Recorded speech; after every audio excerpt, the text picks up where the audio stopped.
So today you might be wondering what am I doing early morning. So basically today I'm going to go to tune my impulse, which is a charisma swap impulse. Okay, let me show you.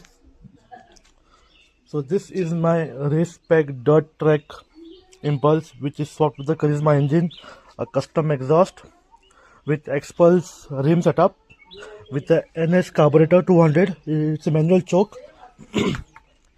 So I just purchased the carburetor because I wanted more power on the end top. Okay.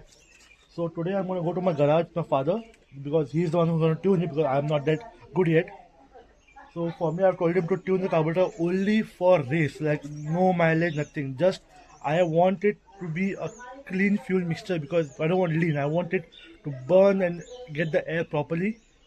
So today I'm gonna go and tune it, and it will eat a lot of petrol. So I've already carried 3 bottles of petrol for this beast. I hope it goes. And if you want to see how it looks from the front, this is how it looks.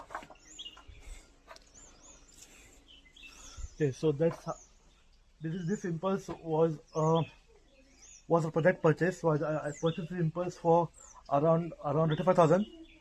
I bought the whole Charisma bike, which was around 20,000. The Charisma and the impulse. So I'm down to around 60 to 75,000 on the bike itself. To me, but the bike runs good. The bike has not gone off. It has not failed me.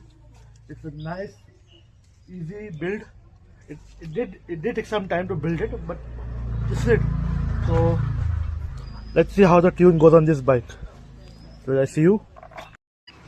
Okay, so I am at my garage, and it happened to be that my friend who has an Enfield is in my garage working with my father to fix his own bullet. And a guy who doesn't know shit about bike, he's working on the bike. That's him over there. That's his 1984 Enfield. 85. Okay, it's a 85. My bad, Josh. It's 85. So 1985 Beauty on wheels. So he's here at 8:30 because he wants to cool the engine down so that he can work on the tappet. So now he's eagerly waiting and watching what my father does. That's my father over there. That's my friend over there. Now full YouTube boy he became. That's my bike who I want to tune.